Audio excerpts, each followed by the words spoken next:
tampoco te dio mucha satisfacción tu trabajo, o sea, fue un peso más, ¿no?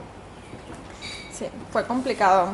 El tema de ser discapacitado en la Argentina es como sinónimo de no servir, lastimosamente. Es fuerte la frase, pero no hay muchas opciones para el discapacitado, pese a que, por ejemplo, en mi situación solamente no escucho, tengo dificultad para caminar, lo que mi cerebro funciona perfectamente y lo demuestro volviendo a Claro. estudiar y en la vida cotidiana igualmente.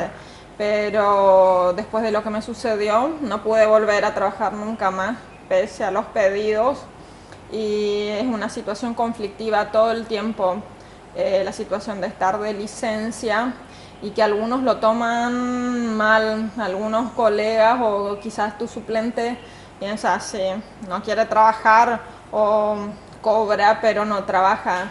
Pero en mi caso, por ejemplo, es totalmente lo contrario. Siempre quise trabajar desde el primer momento, porque creo que el trabajo hace que uno se despeje y se sienta útil. Por eso fue algo que me sucedió después de quedar postrada, me sentía totalmente Claro, inútil, claro, no claro. servía, no podía hacer nada, no servía para mi hija, no podía hacer nada para mí tampoco, porque era casi un bebé, si me Sí, bañaban, me sí, sí, sí, sí, cambiaban. sí. Entonces esta situación de trabajo sí es muy complicada. Por eso creo que me tiré por el lado de las artes y empecé con manualidades, porcelana, pintar, hasta que llegué a tener mi propio negocio, un cotillón. Pero no duró mucho porque el tema de horarios y de estar Claro. sentada en un negocio no me No es lo simpatizaba, tuyo. no era lo mío tampoco. Así que ahí decidí volver a estudiar y ocupar mi tiempo en eso. ¿Qué estudias? Estudio abogacía hace 2 años, estoy en segundo año, terminando segundo año, por suerte. Uno tiene un problema y encara su vida hacia ese problema. ¿Estudias abogacía por lo que te pasó a vos? En cuanto a discriminación, ¿hay o no Por sé? ejemplo, entre otras No, cosas. No. jamás, jamás tuve problemas. No, no, Fue, no. ¿Estudias abogacía ajá. por lo que te pasó a vos? Eh, puede ser un 50 y un 50, por lo que me sucedió, porque siempre me gustó la carrera.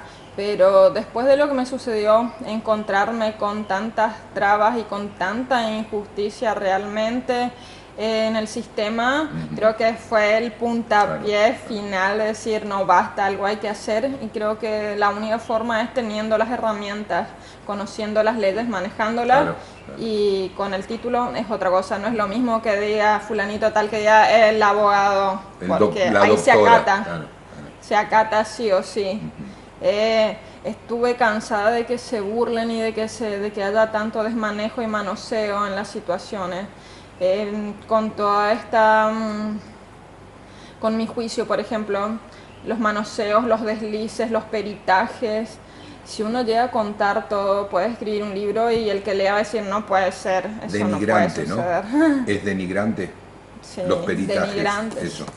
Me llegaron a suceder situaciones que fueron denunciadas ante el INADI, en el que fui casi violada por un perito, donde fui a hacer un peritaje psicológico y terminé siendo desnudada y fotografiada en partes íntimas sin ninguna previa explicación ni ¿De por nada. qué? Claro. Eso fue algo que me traumó y también fue chocante e imborrable, fue horrible. Lo peor es que después de hacer la denuncia de esto, nunca tuvo que haber pasado. Eso no era el pedido de la fiscalía ni nada. Lo hicieron como para cállate mamita Claro, o claro, quédate claro, quieta claro, o no claro. jodas, y eso no puede suceder. Fue horrible, horrible. Acá fue. En Posadas con la perito Valeria Perito Cintas y otra persona. Me desnudaron y me fotografiaron, siendo que nada tenía que ver con una sordera. Claro, claro, claro, claro. ¿Cómo estás ahora? ¿Cómo estás ahora? Como estoy Sí, ahora sí. En psicológicamente. general, en general. En general, Y todavía frustrada en cuanto a la justicia. Por ejemplo, van a ser 8 años el 17 de noviembre y sigue la causa. Yo me pregunto cuánto más tiene que pasar para llegar a su fin, cuál es la prueba que falta, si hay una situación irrefutable de que yo era una persona sana y de un momento para el otro me convertí en discapacitada. ¿Cómo puede ser?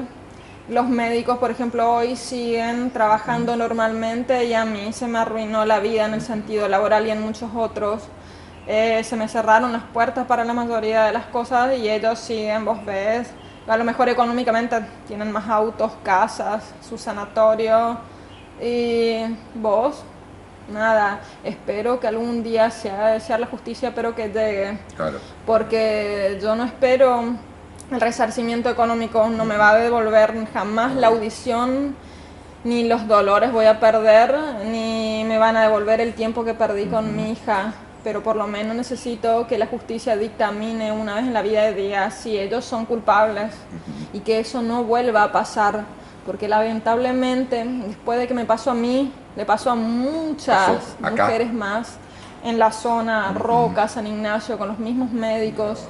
No la misma situación, pero mala praxis terrible de personas que perdieron todo el útero, nunca más pudieron tener bebés, agonizaron, etcétera. Entonces estas personas no pueden seguir trabajando.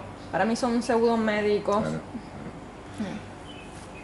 ¿Tenés miedo de sobreproteger, que es varón? Nena, de sobreproteger al bebé. ¿El bebé? Sí.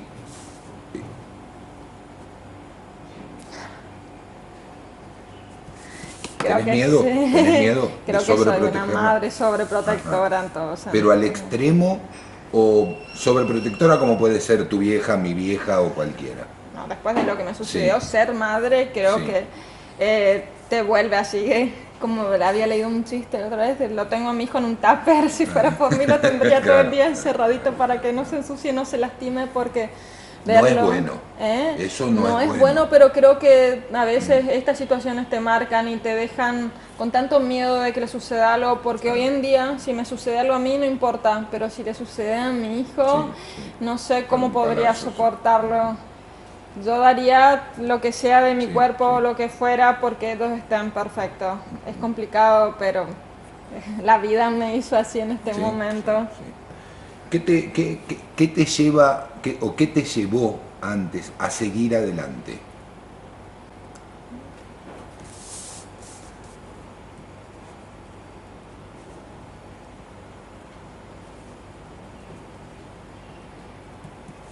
¿Qué me ayudó a vivir? Después. Mi hija, totalmente.